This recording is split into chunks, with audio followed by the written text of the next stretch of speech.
Now, right now we'd like to talk with you in this section of the tape about some of the physical aspects of baseball.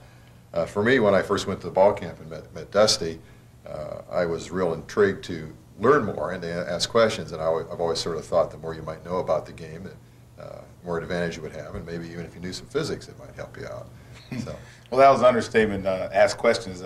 He asked me how come I didn't hold a bat a certain way because of the physics of the swing with the pendulum effect and the gravity and this and that. And I'm saying, Marvin, you're asking me questions that I really can't answer because guys been holding the ball, the bat like that forever. So, Marv went to the book. There's a book, The Physics of Baseball, there, and he, I guess, physicist for baseball a couple of years ago. And I still don't know some of the answers that, that he was asking me because this book's quite complicated, but Marv's going to explain some of the differences and the physics of baseball. Another fellow who was helpful was Mark Ruber at Grove City College. And both these conversations we've tried to sort of synthesize here to give you some ideas. And what we want to do is compare some things about metal bats and wooden bats. Here I have two bats of the same length, and the barrels are approximately the same. But let's see what happens when we try to balance them. And Dusty's going to help me here. We're going to try to balance this bat. It's a little tricky. Round surface here. Gotcha. Almost. Okay, I'll hold it here so it doesn't fall. Okay, right there. Dusty will mark that one. Okay. Now, set this one aside. Now we'll try the same thing with a metal bat. I'll mark this with the yellow tape. This is sort of like Mr. Wizard. Well, I know who Mr. Wizard is here. Okay. Wait a minute. Right. There you Okay. go. Perfect. All righty. Now we'll hold these up and take a look and compare what's happened here with these two balance points on the wood and the metal bat. And I think everybody can see that the balance point on the metal bat is closer to the handle than it is on the wooden bat. And that tells me that the weight on this bat is down in here more than it is on this bat. Mm-hmm. Now, now we know that the metal bat would not break as easily, or hardly ever. I don't think anybody's ever broken a metal bat, but maybe they do, as a wooden bat. Dusty, what would that tell you as a hitter? Well, it seems like it would tell me that I'm going to get better carry off the aluminum bat if I'm jammed down this area, since a lot more of the weight's down here than I am on this wooden bat here. The hitting surface might be the same at the sweet spot of the bat, which is up here, but down here I'm going to get better carry, which is what I've talked to different guys about that have used the differences between the aluminum bat and the wooden bat, and they tell me, said, Dusty, I can get jammed down here and the ball still is going to carry through the infield, or it's going to carry further in the outfield than it is on a wooden bat. Well, would that tend to give you maybe a false impression for somebody who's used metal bats all their life and they're going into the professional ranks and they're going to have to use wooden bats? Well, I think it's going to give you a false impression that that you can get jammed and still hit the ball probably further. I don't think it's going to give you a false impression if you hit on the head of the bat, the sweet spot. But down here, it might make a big difference for a pitcher that's trying to jam a hitter. Therefore, a lot of times they're going to have to keep the ball away from them because they're afraid to jam guys now. Well, do you think it would be good maybe at some point in time for a hitter who's moving on in the ranks to do some work with a wooden bat to be more? Well, I think so. Just the only thing is I've heard that it's harder and harder to get wooden bats at the the amateur lower level. So more people are using aluminum bats. But I've heard from the aluminum bat companies that there is no difference in the carry over here. But I've heard from players that there's differences down here on the handle. The next point we'd like to talk about a little bit is the idea of the sweet spot and just what that means. Well, I've only recently, myself, in the past year or two, realized that the sweet spot has to do with the vibrations of a bat.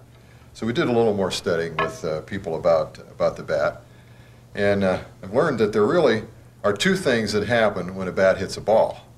When it's rotating, and just to think of rotating, it's like a solid object. Okay. Well, it stands to reason the faster it rotates or the quicker. We talked a lot in the tape about that. The better the effect on the ball.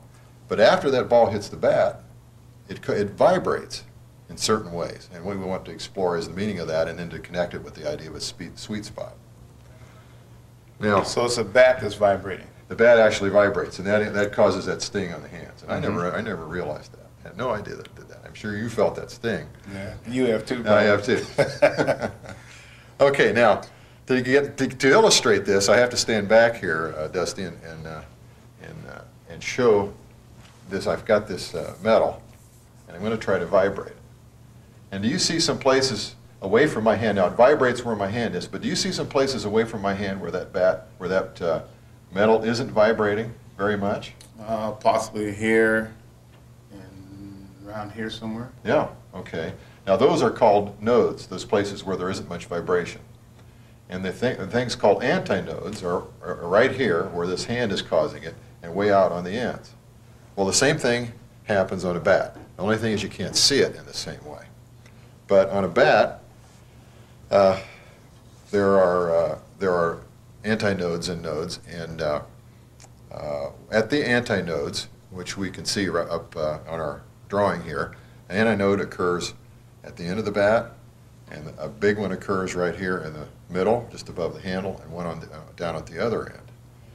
Now let's see if we can actually find those, Dusty. If you'll help me here a little bit. Okay. There's an experiment you can do with a wooden bat only. Okay. Okay. Now you use your other hand and sort of listen with me, and you point to a place where you hear a change in the vibration.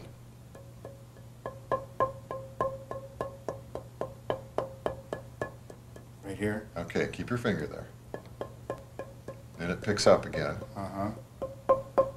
Gets real loud in here. Okay. And it starts dancing around at the bottom. All right. And there'll be another node. Right. The other node will be down right in here where your hands are. And then it gets louder again. Okay, now keep your finger there. Okay, so there's one here and there's one here. One down here. Okay. Okay, now we've marked the two nodes on the bat, the one here down on the handle, and then this one down here. Dusty, where is this, and what is that one called? Well, we call this a sweet spot because when you hit the ball here, the ball carries further, faster, and it doesn't hurt. You virtually don't feel it in your hands at all. And you don't feel it because it's where it doesn't vibrate then. Oh, yeah? It kind of goes together, doesn't it? Yeah, it makes sense. All right. What happens over here? Well, down here, you feel a tremendous amount of vibration. Two things will probably happen. Number one, you hurt your hands, and number two, it'll probably break down here. I've seen more bats break down here than anywhere on the whole bat. All right. And as you go down the bat, it usually breaks right here again, which is another source of vibration right here. And on our graph, it shows the bat actually vibrates about a ½ inch at this point. Oh, yeah? And that might lead to why it breaks so much. Okay, and then you get down here again, and they'll break down here, but you usually don't feel the same vibration. I've seen guys get, and I've done it myself, you get sawed off, which is baseball terminology down here, and it doesn't hurt, but the closer it gets down by your hands down here, the more it hurts, which is also a antinode area down here. Antinode right in here on the end. Then this is a node. It actually wouldn't vibrate at this one.